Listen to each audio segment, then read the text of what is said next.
সূরা আনফালের 22 নম্বর একটা গুরুত্বপূর্ণ আয়াত আমাদের সকলের অবগতির জন্য আল্লাহ তাআলা পেশ করেছেন। আল্লাহ পাক বলছেন, ইন্না শাররাদ দাওয়াবি ইনদাল্লাহি, আল্লাহর কাছে সবচাইতে নিকৃষ্ট জানোয়ার কারা? হতে বলবেন শুয়ার, না। হতে বলবেন কুত্তা, না। কুন্ডা বলবেন আপনি অজগর সাপ, না।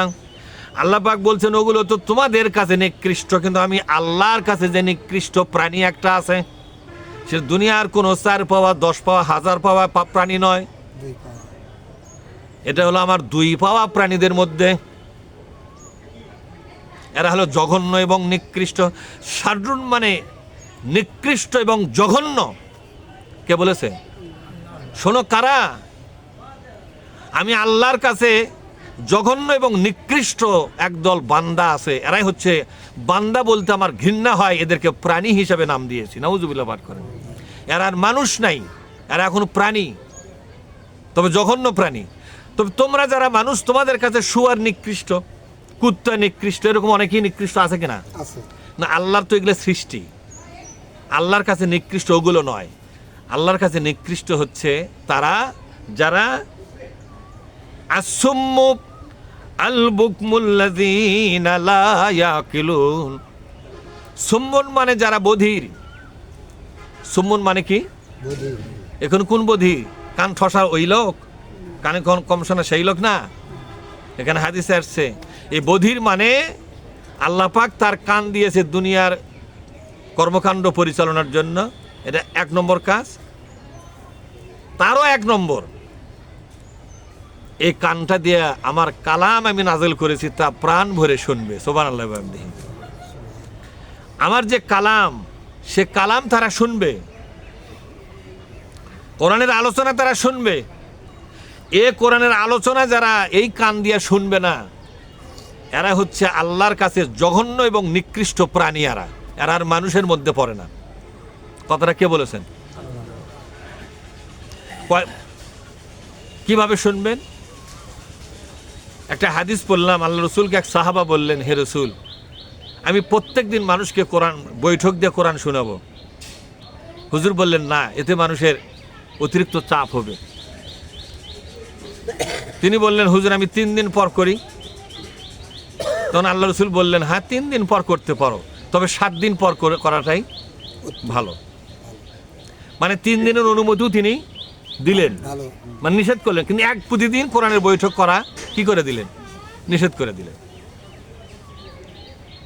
তাহলে আমরা 3 দিন পর অন্তত 1 দিন কোরআন শোনা আমাদের দরকার। না হলো অন্তত 7 দিন পর একটা বৈঠকে কোরআনের বসতে হবে। বসতে হবে কিনা জোরে কোন? এটা হলো কোরআন শোনার হক আদায় করা। আমরা যদি অন্তত পক্ষে 7 দিন পর পর একটা করে বৈঠক করতে পারি কোরআনের, তাহলে আমরা আমাদের ঈমানের হক আদায় করব, নিকৃষ্ট জানোয়ার এই সার্টিফিকেট থেকে নিজেকে বাঁচাতে পারবো। আল্লাহ পাক নিজে বলছেন, আল্লাযীনা ইয়াসতামিউনাল কাওলা ফায়াত্তাবিউনা আহসানাহু উলাইকাল্লাযীনা হাদাহুমুল্লাহ ওয়া উলাইকা হুম উলুল আলবাব। কোন আল্লাহু আকবার? একটু জোরে বলেন তো আল্লাহু আকবার। যেহেতু রোজা ভাঙ্গে না থাকে, জোরে বলেন আল্লাহু আকবার। এবার হয়েছে আল্লাহর নাম আল্লাহ বলছে জোরে সরে বলবে।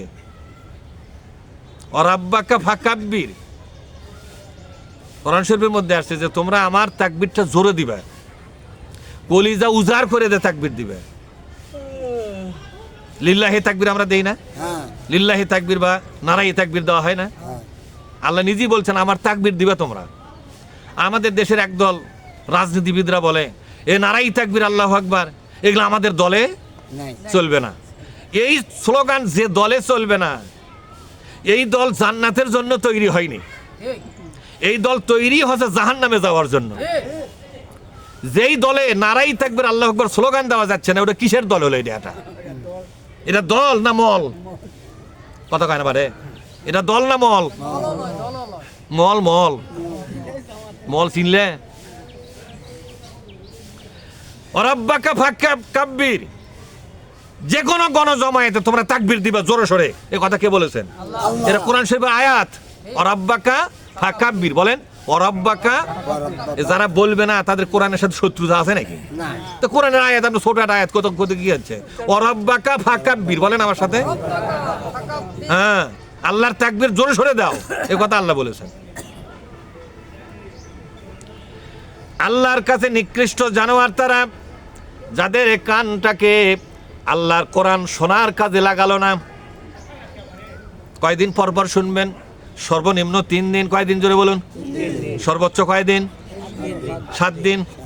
3 দিন থেকে 7 দিনের মধ্যে আপনাকে কোরআন শুনতেই হবে, কোরআনের একটা বৈঠকে আপনাকে বসতেই হবে।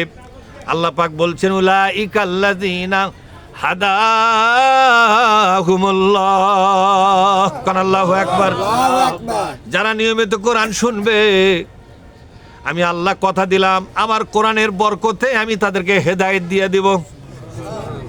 ওয়া উলাইকা হুম উলুল আলবাব, আমি আল্লাহর কাছে এরা জানোয়ার নয়, এরা হলো জ্ঞানবান বান্দা। এরা জানোয়ার নয়, জানোয়ার তারাই যারা নিয়মিত কোরআন শোনে না। সংসার তো করে খাচ্ছি আমরা বহুদিন হলে, সুলবুল মানুষ মান করতেছি বহুদিন হলে, হ্যাঁ, ব্যবসা বাণিজ্য আবাদ তরজুদ সবই করতেছি। হ্যাঁ, কোরআন শোনার জন্য আমার কোনো চিন্তা ভাবনা আছে যে আমাকে 7 দিন পর্যন্ত কোরআন শোনা দরকার? নির্দেশটা দিয়ে গেছে কে? আল্লাহ রসুল। আবার কোরআন শরীফও আল্লাহ পাক নির্দেশ পেশ করেছেন। সম্মানিত হাজিরিন, আর একটা কথা বলেছেন, আল বুকমু, যারা মহাসত্যের কথা মানুষের কাছে বলে না, কোরআনের এই মহাসত্যের কথাগুলো যারা বলবে না,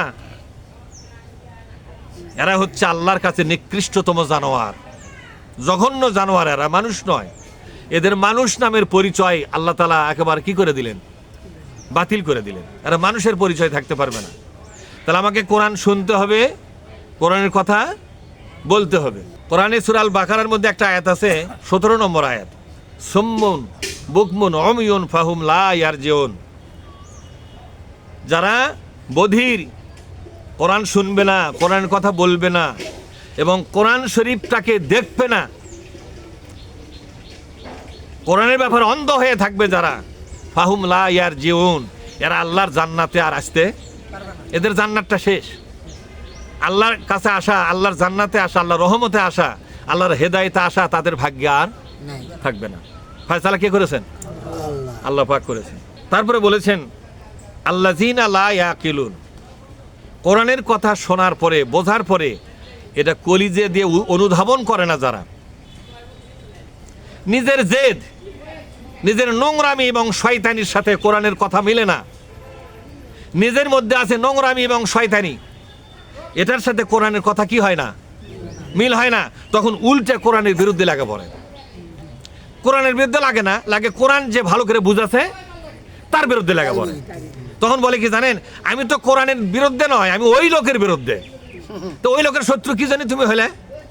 ওই কোরআন থেকে একদিন আলোচনা করেছে, এটা আর গায়ে সয়নি, লেগে গেছে ওই লোকের বিরুদ্ধে। এরা কত বড় চালাক, এরা আল্লাহ পর্যন্ত ধোকা দেয়। আল্লাহ বলছে যে আমার সাথে চিটারি করে রে এরা রে, এরা আমার কোরআনের শত্রুতা করতেছে আমার চোখের সামনে, আর বলতেছে আমরা কোরআনের সাথে শত্রুতা করি না, আমরা ওই মৌলবীর সাথে লাগছি। কার সাথে লাগছে? মৌলবীর সাথে লাগছে। আল্লাহ নিজে বলছেন ইউখাদিউন আল্লাহ, এটা আমার সাথে চিটারি করা ছাড়া আর কিছুই না।